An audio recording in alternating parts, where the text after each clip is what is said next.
Hey everyone, Joe Pellegrino Jr. here from Robbins Pellegrino, a business brokerage firm. On today's recording, we talk about multiples, and the goal was to sort of demystify what multiples really are, how we come up with them, and what they mean for your business valuation. I think it's something you're really going to enjoy. Well, we have had a couple of really solid weeks here at Robbins Pellegrino. It's been a heavy couple of weeks with a handful of really cool deals progressing, just like really cool opportunities. And side note, if you're a buyer and want to hear more about opportunities that we do have, you can reach out to us directly. We're not just, we're not just here for sellers. That is primarily who we focus on, but we're also about matching the right buyer with our opportunities. So if that's something of interest to you, you can always feel free to reach out to us. So this week, we are talking a little bit about multiples as it relates to your business's valuation. And, the goal kind of in this conversation is to sort of demystify what that multiple is and how it ultimately applies. I talk to business owners every day, and there's just wildly differing expectations of multiples. And we're going to talk a little bit about sort of what to expect, what makes, what multiples are based on, how they ultimately can affect the value of your business and will affect the value of your business. And then some reasons why or why not you may get a higher multiple than a lower multiple. So we'll kind of talk through all that and hopefully just demystify that for you. And sort of, my hope is that we'll give you a little bit of a window into your industry to say, hey, man, maybe my business is worth more than I thought it was, right? So we'll go ahead and just sort of jump right in with that. Chandler, why don't you give us just like a high level on what the heck is a multiple? Multiples are a common thread in business valuations. So how we get those and what we do with them differs. And you can have seller discretionary income, you can have cash flow, you can have your adjusted EBITDA, but all of those at the end of the day are getting decided, and then you're multiplying a certain multiple to end up with your projected value. Each industry has different ones, and they are contingent on your revenue. Are you above $1 million? Are you over $1 million? Are you above 5 million? Are you below 5 million? What industry you're in. So a quick answer is general businesses. The multiple used is 2 to 2.5 times. You'll hear commonly that 2x to 2.5x is what take your cash flow at the end of the year, multiply it by 2.5, and that's roughly what you're worth. That's a good rule of thumb. Some industries, that's going to get you way off, right? So home services, they typically start at 3.5, can go all the way to 5. You've got ad agencies that are somewhere between 5 and 9. E-commerce, they can start from 6 to 12. Gas stations, their multiple, if the properties included, are anywhere from 6 to 11. So, there is definitely, it varies around the industry. But if you're just a typical small business and you're just want a good rough estimate, 2 to 2.5 times is what your multiple would be. Yeah, no, it really is crazy how much it varies from industry to industry. And because at the end of the day, that multiple, because it's based on, whatever that financial factor that we've determined to be what the valuation is based on, whether that be the adjusted EBITDA or whatever it may be, multiplying it 2x, 3x. We're talking in some cases the difference between, hundreds and hundreds of thousands, even millions of dollars. So it's a significant factor when it comes to understanding the value of your business. When we assess a multiple, what we're really doing is we're applying what the fair market multiple is for your industry, right? What businesses are what kind of multiple they're kind of going for right Sure. now. It's not something we just pull, it's not just something based on our whim, like, we'll throw you a 5x. Yeah, it's not based on a whim, nor is it just based off of a written rule, right? Now there are industry standards, right? Home services, there's a range, but that range for 2 or 3 years, depending on what the economy is doing, might be 3 to 5, and then we might be entering a different place with the economy, and that range may change. So it's not just stuck in wherever it was in perpetuity. It's dynamic. It changes based off the economy, off the market, what's being offered. I'll give you an example is I do a bunch of gas stations. So for 3 or 4 years, things were selling at 7 to 10x. And a lot of it was hitting up in that higher multiple, higher range, that 8.5 to 10.5, whatever. Well, now that's just not the case. Now you're seeing a lot more at 5 or 6, and the top end is 7. And if it's just an absolute crown jewel, you're hitting an 8 or an 8.5. So it's dynamically shifted based off what the availability is, how hard it is to get financing, just where the economy is, oil prices, everything. And that happens across the board in all industries. Hmm. It's also contingent on how long has your business been operating. A business that's been operating 2 years versus 20 years, that 20-year business is going to get a higher multiple. So it's not just the dollars and cents and what I can see on a P&L. It's also the goodwill value increases your multiple. Do you have key staff in place? Is there management in place, or are you just a one-man shop? All of that contributes to the multiple. It's not just the financial piece, but everything involved in running your business. Right. And I think, it just by way of having your crap together as a business, just by way of reaching certain financial milestones that just show that, hey, you're a solid business, right? You're not talking about, I made a couple 100,000 this year, which is a huge accomplishment for many business owners. It's huge, right? When you're going from nothing to 6+ figures in revenue, that's awesome, right? But really, when we're looking at listing a business for sale, having that history behind you is automatically going to put you in a sweet spot from a multiple perspective. And a lot of times we're able to tell that just based on financials, but it's not, like you said, it's not just about the financials, right? There's so many different factors at play and that are involved. One of our listings, you've got a totally turnkey operation where the entire team is in place. Literally, the entire team is in place, and we're really doing is we're just switching the jockey but keeping the same horse. And right there, that's a stronger multiple because it's a more advantageous business for a prospective buyer to buy into. And so it's those intangibles, but ultimately it's the intangibles that are ultimately gonna affect the bottom line at the end of the day, Sure, right? Because sure. it always comes back to the finances. It does. And Joe, I'm glad you talked about history. So what I'd want any projected seller to understand is this, that consistency, probably above all else, is affecting your multiple. And what I mean by that is that oftentimes I will get a seller super excited. They'll be on the phone with me or in a meeting, and they've said, Chandler, I made five, I passed the threshold. I did 5 million in revenue this year. I made $1 million. And my next question is, good for you. What did you do the year before? And they Hmm. tell me, well, I did 2 million in revenue and I made 300,000. See, every valuation that we're ever going to do involves the trailing 3 years. So your current year and the 2 years prior. So if you've experienced dynamic growth, that's great, but you have to have a consistent 3 years of where you think your cash flow should be in order to get that stronger valuation. So if you went from 4 to 7 to 11 million and you're showing respectively 200,000 bottom line, 500,000 bottom line, and 2 million at the bottom line, I can't sell your business just for that using a multiplier times that 2 million.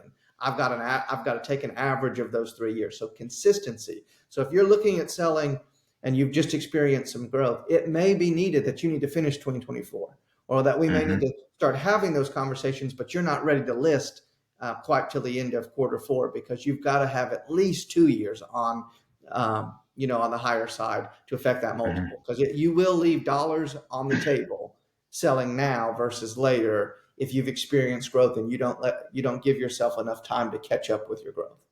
If cash And flows, that's the biggest thing I would tell somebody.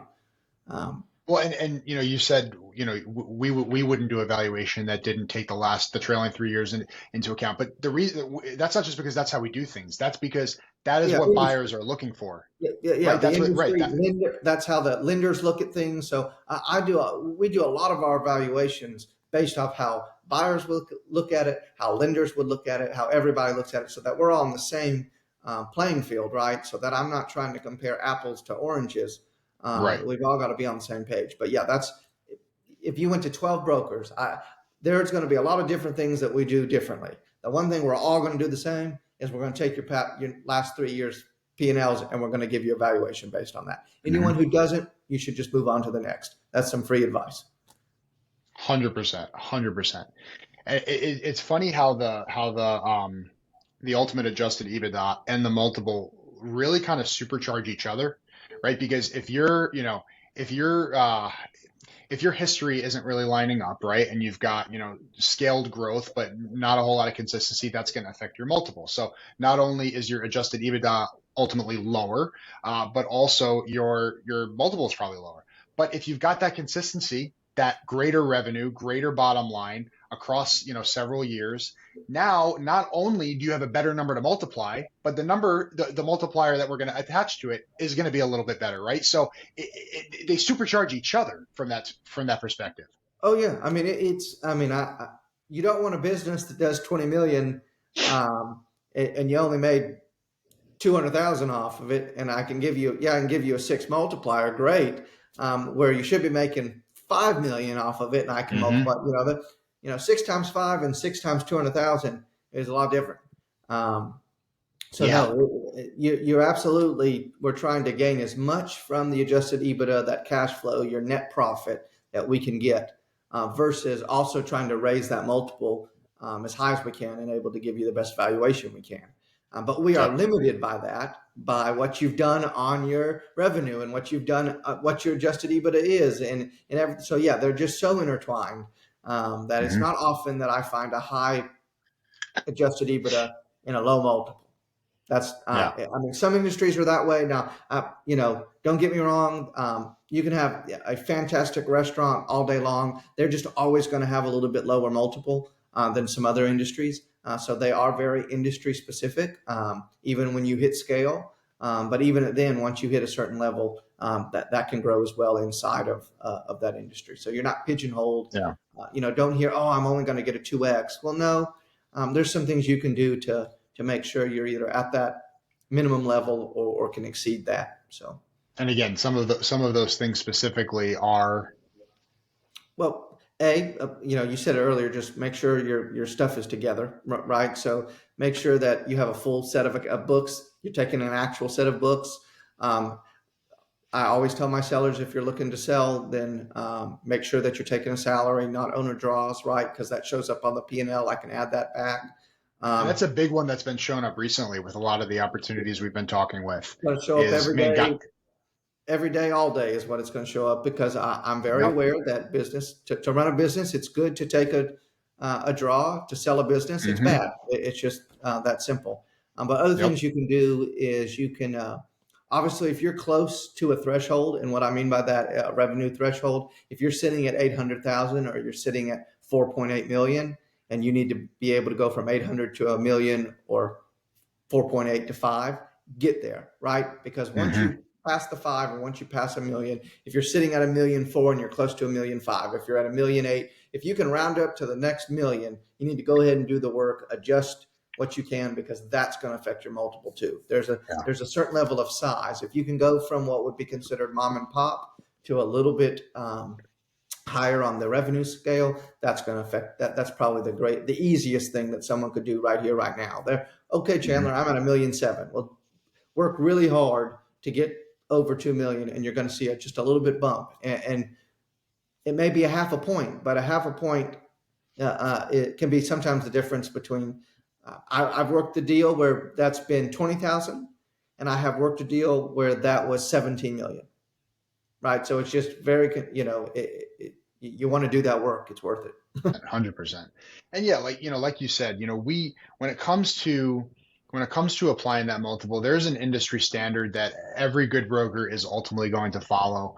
You've got your BRG business reference guide, which, is going to give us a lot of the sort of baseline data that comes out every 2 years. So it's current, but then it's also keeping your ear to the ground on the different industries. And hey, what are things selling for? Okay. What are things selling for in skincare right now? What are things selling for in, manufacturing right now? And ultimately it's sort of, taking the industry baseline, adding in the research and industry knowledge that we can accumulate, and then ultimately assessing what seems to be the right, what seems to be the right multiple. And then once it goes to market, the buyers are going to tell you what they think about that. Right. The buyers are ultimately going to tell you what they think, right? And that's So, another you know, big piece to this is that we've got all our nice industry standards. We can tell you what it's potentially going to sell for, but different buyers have different appetites and they value businesses differently. So mhm, if you've got a $20 million HVAC company you're going to have you're going to have individual buyers, you're going to have entrepreneurs, you're going to have PE firms. Well, PE firms don't offer at the same multiple. Doesn't mean that your business isn't worth a 5x. mhm, But oftentimes PE firms come in on the lower end just because of the scale, the amount of deals that they're doing, or the nature of their deal versus someone who might just be an entrepreneur looking to add on, like an add on service to their existing company. They're going to value you on that higher side of the multiple. So they're still using the same range, but your mhm, buyers also affect which type of offer you might see based off how they look at multiples and their approach. So it's very contingent on the buyer as well. Not only the initial range that we say it's worth X, but also when doing that range, I try to anticipate all the different offers a potential business owner might get, so that mhm. that PE firm and that general entrepreneur versus the large regional player in your field are all going to fall in that range I've given you if I've done the job right. But yeah, Yep. there's lots to consider. And it's, that's one of the things in our valuation reviews, and we're talking with a client and sort of laying out what we feel. Well, first of all, what their fair market value is, but then ultimately what we're comfortable listing it for, right? Because that's a big player when, especially the way that we do things, where we are considering our buyers network. We're considering the buyers that we know of, and also how things just generally work in these different industries, and saying, okay, this is what your fair market value is.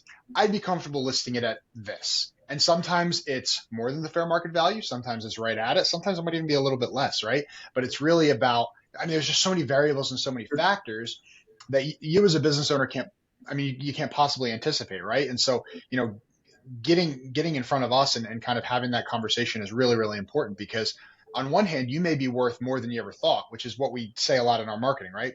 But on the other hand, you might be a lot worse off than you thought, and you got work to do, man. And Sure. better to know that now, right? Sure. No, it absolutely. You could be on either side of that fence, and you don't know till you get evaluation. Yeah. Yeah. I had a guy that I spoke to about a week and a half ago, and he had a landscape company, and he was expecting a 10x on his revenue, by the way, which again, I know that's not the average business owner. That's definitely someone that's not very informed, but it just goes to show you how wildly differing the Well, expectations can be. it can, and I don't want to spend too much time on this going down a rabbit hole, but we're talking a lot about this whole session here is about multiples and how that how that affects your valuation. There are other ways to value businesses. They're just less common, right? You can Sure. value a business off of revenue. If you do 10 million in revenue, you'll get a 1x or a half a point. There's all different Hmm. ways you can do it off of, uh, projected and all. There's just less common, and the main street, the bulk of the buyers that are coming to buy businesses are going to understand it. Here's your EBITDA, here's a multiple, here's where it came Right. out. That's why we do it that way. There are other ways, and I will tell you this: different industries, specialized industries, I may deviate from an EBITDA multiple valuation.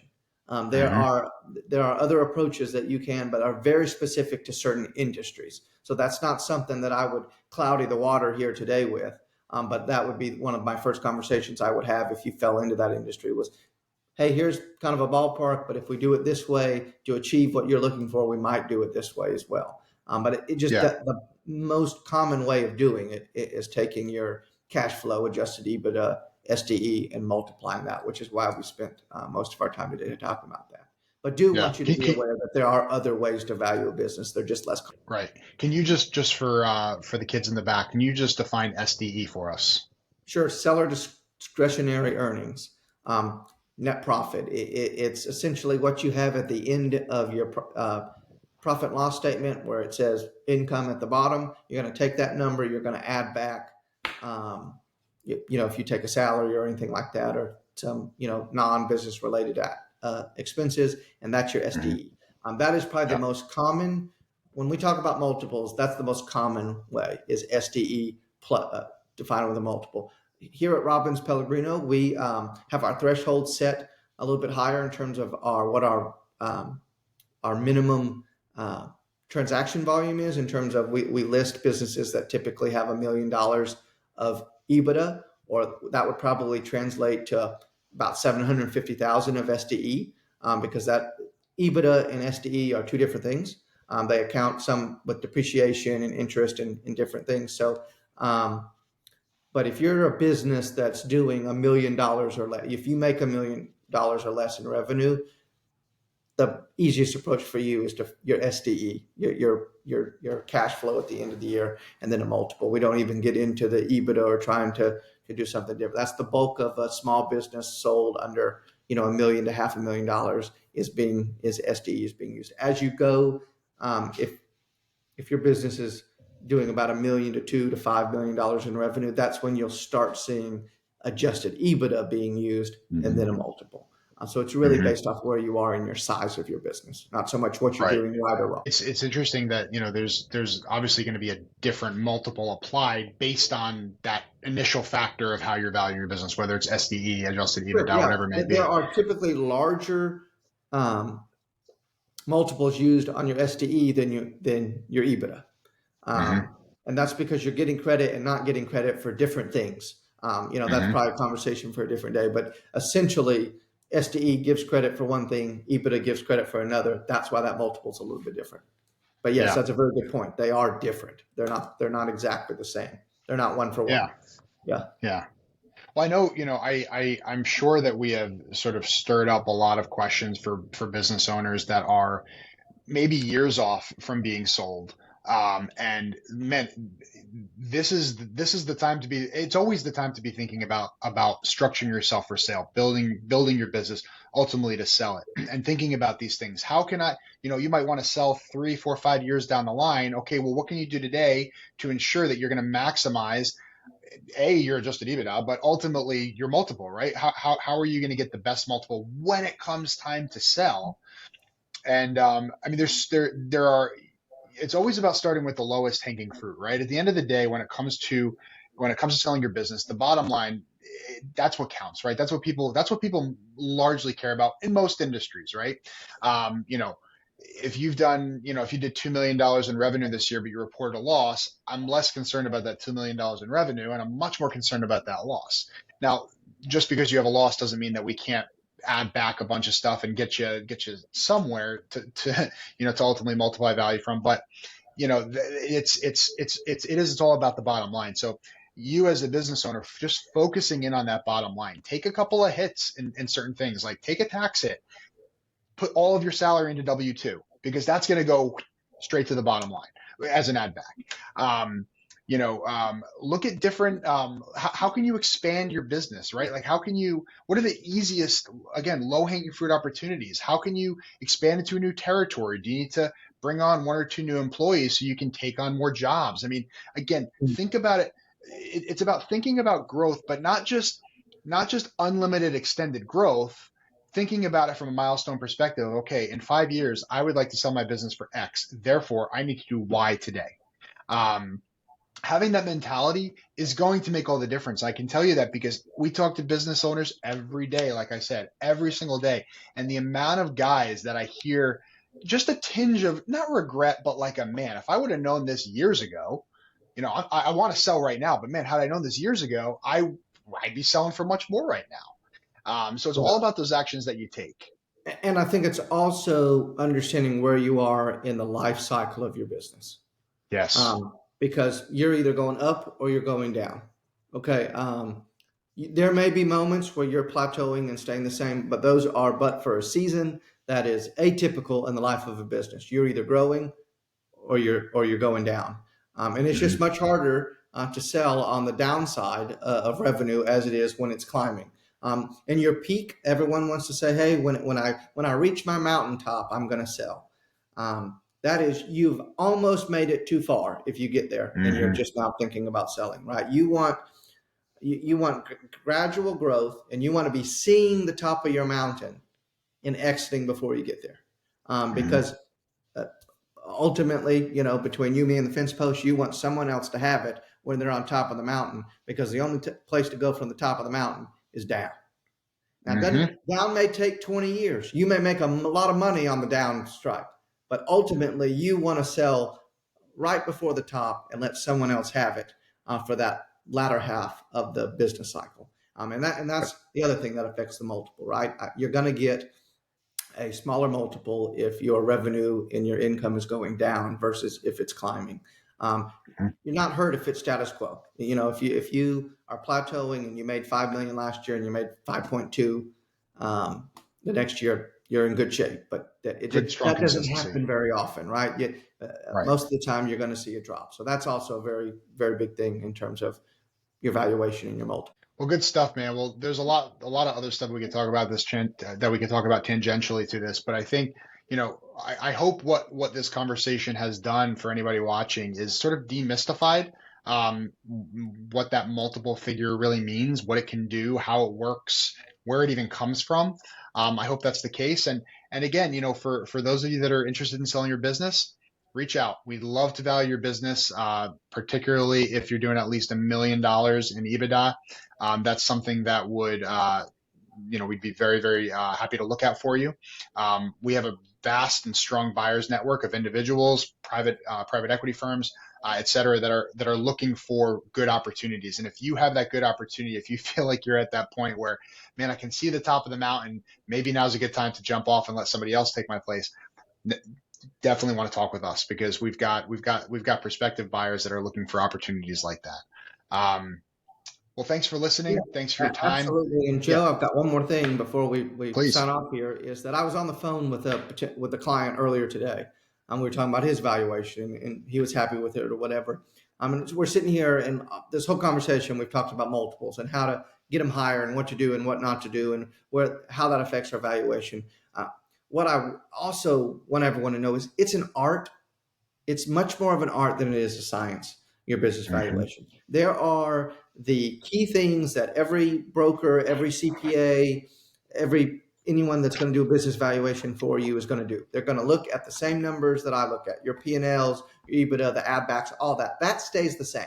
That's the same 80% of the work. Then there's 20% of the work of what does this business mean to this community? How long has it been involved? What kind of reputation do they have? What quality of work do they do?